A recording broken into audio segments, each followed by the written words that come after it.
যেমন আমাদের প্রয়োজন হবে যে চাউল, আমাদের ক্রাইসিস হচ্ছে, একটু শর্টেজ হচ্ছে, চাউল আমাদের দরকার। তখন দেখা গেল যে ভারত তারা চাল রপ্তানি বন্ধ করে দিল। আমাদের দেখা যায় যে যখন এখানে আপনার বিভিন্ন সময়ে আপনার কি বলে যে ফেন্সি ডিল থেকে আরম্ভ করে নেশাদ্রব্য এখানে পাচার হয় দেদার ভাবে, সেখানে কখনো এনকাউন্টার বা কোনো প্রতিবন্ধকতা আমরা দেখি না।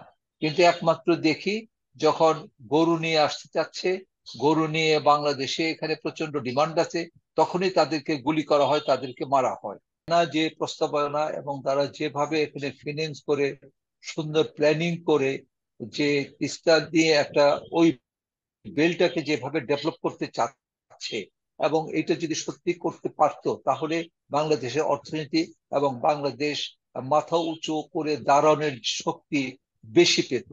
প্রকৃতপক্ষে আমাদের প্রতিবেশী ভারত সবচেয়ে বড় প্রতিবেশী। 4 ভাগে 3 ভাগে কিন্তু ভারত জুড়ে আছে, এবং স্বাধীনতা যুদ্ধে ভারতের অবদান আমরা অস্বীকার করতে পারি না। কিন্তু এরপরেও প্রকৃতপক্ষে যে ভারতের সাথে বাংলাদেশের যে সম্পর্ক, আমরা যারা ব্যবসার সাথে জড়িত আছি, অর্থনৈতিক কর্মকাণ্ডের সাথে একত্রতা আছি, আমরা কিন্তু বলতে পারি যে প্রকৃতপক্ষে ভারত বাংলাদেশের স্বার্থটা কতটা চায়। একটি উদাহরণ দিলে আপনার সম্পূর্ণ ক্লিয়ার হয়ে যাবেন যে আমাদের ভারতের সাথে বাংলাদেশের যে বাণিজ্য বিনিময় হচ্ছে, সেখানে ডিফারেন্সটা কত। এই ডিফারেন্সটা কারণটা কি? কারণটা একটাই, যে ভারত সরকার তারা চায় না যে আমাদের প্রতিবেশী ছোট্ট একটা দেশ বাংলাদেশ তারা প্রত্যেকটা লেয়ারে এগিয়ে যাবে। এবং এই কারণে আপনার যে কোনো দ্রব্যের ব্যাপারে আমরা ভারতে এক্সপোর্ট করতে যাই, সেখানে দেখা গিয়েছে নানান ধরনের ব্যারিয়ার তারা দিয়ে থাকে। এই ব্যারিয়ার কারণে কিন্তু আমরা সেইভাবে ভারতের সাথে ব্যবসা করতে পারি না, যতটা আমাদের যোগ্যতা আছে, আমাদের সক্ষমতা আছে, সেইভাবে আমরা করতে পারি না। একটি কারণ, যে বিভিন্ন রকম ব্যারিয়ার দিয়ে তারা আটকিয়ে রাখে। আর দ্বিতীয়ত আমি বলতে চাচ্ছি যেটা, এই তিস্তা নিয়ে এত কথা হচ্ছে, এই যে এই তিস্তার মাধ্যমে আমরা তো সমস্যা সমাধান করতে চাই, গত 15 থেকে 20 বছর যাবত ট্রাই করছি, কিন্তু কোনোভাবেই কিন্তু তারা রাজি হচ্ছে না। এবং অনেকটা আইওয়াসের মতো মনে হয় আমার কাছে, যে কেন্দ্রে তারা চাচ্ছে যে আমাদের সাথে চুক্তি হবে, আর আর আমাদের যে পশ্চিমবঙ্গ সরকার ওনারা চাচ্ছে না। মানিটা রাইট। কি? মানিটা যে আমাদের সাথে যে স্বার্থ হবে, সে স্বার্থ তারা জলাঞ্জলি তারা দিতে চাচ্ছে। আপনি যদি তিস্তার আশেপাশে প্রায় আমাদের 12টা ডিস্ট্রিক্ট আছে, 12টা জেলা আছে, 12টা জেলায় যদি আপনি যান, কি করুণ অবস্থা সেখানে। সেখানে আগে যে মঙ্গা কবলিত যে কথাটা বলা হতো, আপনার এই কারণেই কিন্তু। এবং তার প্রায় 80% ডিপেন্ড করছে আপনার। চাচ্ছি যে আহ ভারত আমাদের বন্ধু, আমাদেরকে স্বাধীনতা যুদ্ধে আমাদের সহযোগিতা করেছে, আমরা সবসময় স্বীকার করি, এবং আমরা তাদের সাথে সুসম্পর্ক রাখার জন্য চেষ্টা করি। কিন্তু প্রকৃতপক্ষে যখন আমাদের প্রয়োজন হয়, যেমন আমাদের প্রয়োজন হবে যে চাউল, আমাদের ক্রাইসিস হচ্ছে, একটু শর্টেজ হচ্ছে, চাউল আমাদের দরকার, তখন দেখা গেল যে ভারত তারা চাল রপ্তানি বন্ধ করে দিল।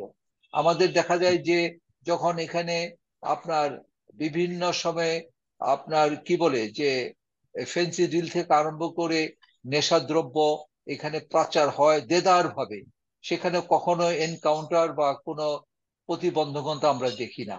কিন্তু একমাত্র দেখি যখন গরু নিয়ে আসতে চাচ্ছে, গরু নিয়ে বাংলাদেশে এখানে প্রচন্ড ডিমান্ড আছে, তখনই তাদেরকে গুলি করা হয়, তাদেরকে মারা হয়। অন্য কোনো আপনার ইয়াবা বা আদার্স অন্য কোনো কারণে কিন্তু, ফেন্সিডিলের কারণে কিন্তু আজ পর্যন্ত আমি কোনোদিন শুনিনি যে বিএসএফ তাদেরকে বাধা দিয়েছে বা তাদেরকে গুলি করেছে। এবং আমাদের যে এই যে বর্ডারের যে হত্যাকাণ্ড, ফ্যাক্সিডিল বা হত্যাকাণ্ড মাদক দ্রব্য সবসময় আসতে আমরা। গেলে তারা কোনো বাধা দেয় না, গরু আনতে গেলেই সমস্যা, সেটাই বুঝতে পারছি। হুম। জি, প্রকৃতপক্ষে কথাটা আমি বলছি আপনাদেরকে। তা এই কারণে আমি বলছি যে, এবং ভারত একটা ভালো দেশ, অনেক বড় দেশ, অনেক শক্তিশালী আছে, কিন্তু তার যে চতুর্দিকে যে প্রতিবেশী যে ছোট ছোট দেশগুলো আছে, একমাত্র বাংলাদেশ ছাড়া কার সাথে ভালো সম্পর্ক আছে বলেন তো? কোন একটা দেশের সাথে ভালো সম্পর্ক আছে ভারতের? নেই, মোটেও নেই। আপনার নেপালের মতো সরকারের সাথে তারা সুসম্পর্ক রাখতে পারে নাই।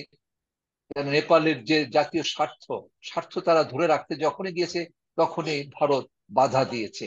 তো এই কারণে এটা কিন্তু পরীক্ষিত যে বৃহৎ দেশ ভারত, ভারত চতুর্দিকে যে ভারত যেভাবে দেশ। বাংলাদেশে ব্যবসা করছে, আপনারা তো ব্যবসা, আপনি একজন বাংলাদেশের আমি বলবো যে শীর্ষ ব্যবসায়ীদের মধ্যে একজন ব্যবসায়ী হিসেবেও আছেন, রাজনীতির পাশেও আর রাজনীতিকেও খুব ঘনিষ্ঠভাবে পর্যবেক্ষণ করেন, সব রাষ্ট্রনীতি আন্তর্জাতিক রাজনীতিকেও ভালোভাবে পর্যবেক্ষণ করেন। আপনার কাছে আমি যদি সরাসরি জিজ্ঞাসা করতে, আপনি ব্যবসায়ী হিসেবে ভারতে আসলে ব্যবসা করতে গেলে আপনি কতটা কঠিন অবস্থার সম্মুখীন হন, কতটা আসলে সহজ মনে হয়, যতটা মোটেও সহজ? স্বচ্ছন্দ বোধ করি না, মোটেও স্বচ্ছন্দ বোধ করি না। এবং এই কারণে বলছি যে বিভিন্ন রকম ব্যারিয়ার দিয়ে থাকে, বিভিন্ন রকম ব্যারিয়ার দিয়ে থাকে। যে ব্যারিয়ার আপনার যদি পালন করতে যাই আমরা সেখানে হেরে যাই।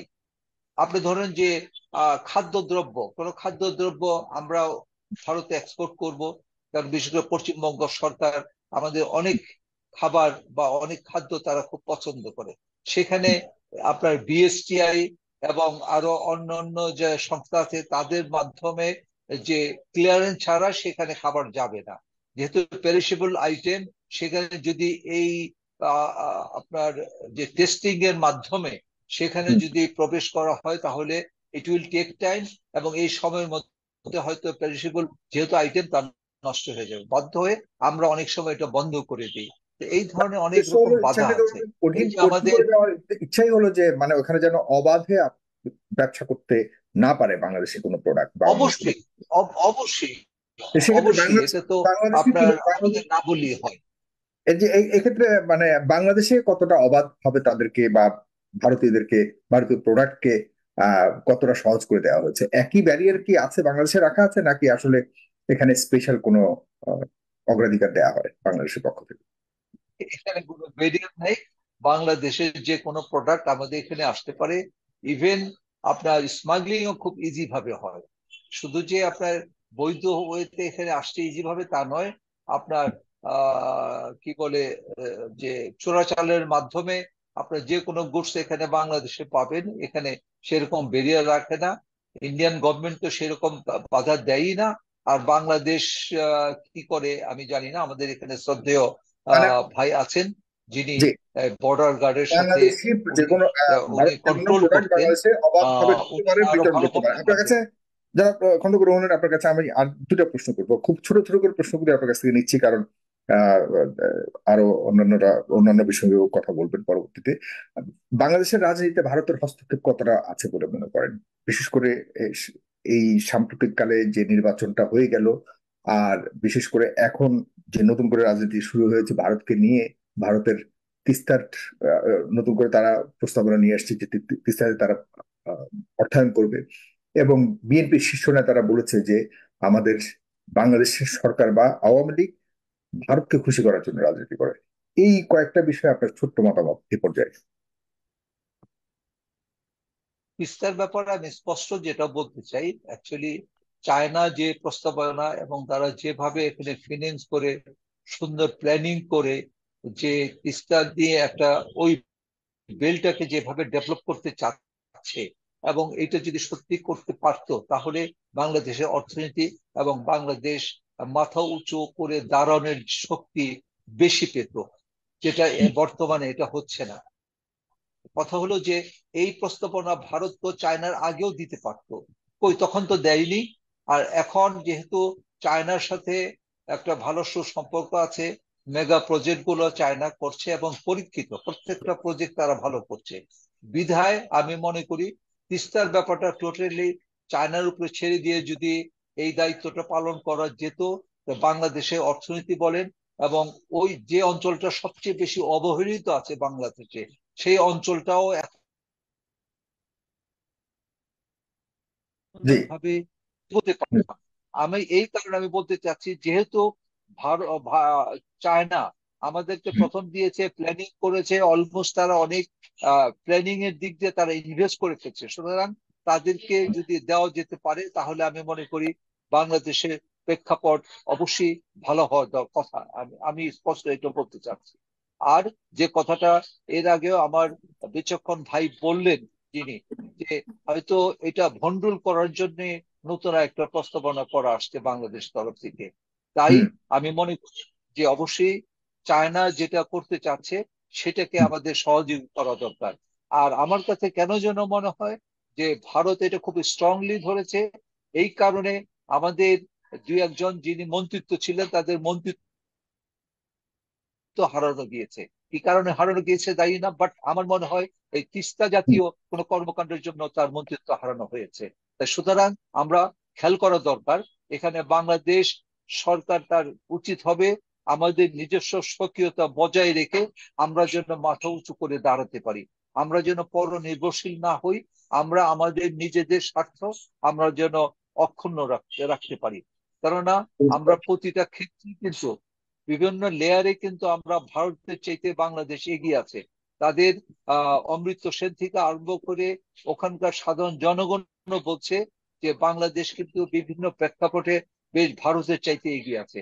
সেই জিনিসটা খেয়াল করে আমরা যদি এগোতে পারি, আমার মনে হয় যেভাবে বর্তমান সরকার আপনার বিশ্ব ব্যাংক এবং আদার্সকে চ্যালেঞ্জ করে যেভাবে পদ্মা সেতু আপনার কমপ্লিট করেছে এবং তার বেনিফিশিয়ারি আমরা হচ্ছি, তদ্রূপ আমি চাবো মাননীয় প্রধানমন্ত্রী, উনি একজন রাষ্ট্রনায়ক, এই রাষ্ট্রনায়ক উচিত তার সিদ্ধান্ত হবে এই তিস্তার ব্যাপারে অবশ্যই চায়নার প্রতি ডিপেন্ডেন্ট হয়ে চায়নার মাধ্যমে যদি তিস্তার কর্মকাণ্ডটা পরিচালিত করা যায়, অবশ্যই বাংলাদেশের প্রত্যেকটা সেক্টরে এবং বিশেষ করে ইকোনমি বলেন, সোশ্যাল হুম ইকোনমি বলেন, এবং ওই অঞ্চলের আমাদের বাংলাদেশের পিপুলের যে কনফিডেন্স, আত্মবিশ্বাস, সেটা সবচেয়ে বেড়ে যাবে, যে আত্মবিশ্বাস বাংলাদেশের জন্য দরকার আমি মনে করি। আপনাকে ধন্যবাদ। তার মানে আপনি ভারতীয় প্রস্তাবটাকে অনেক সরাসরি নাকচ করতেই চাচ্ছেন এবং সরকারকেও সেই পরামর্শ দিয়ে যাচ্ছে। আপনাকে অনেক ধন্যবাদ।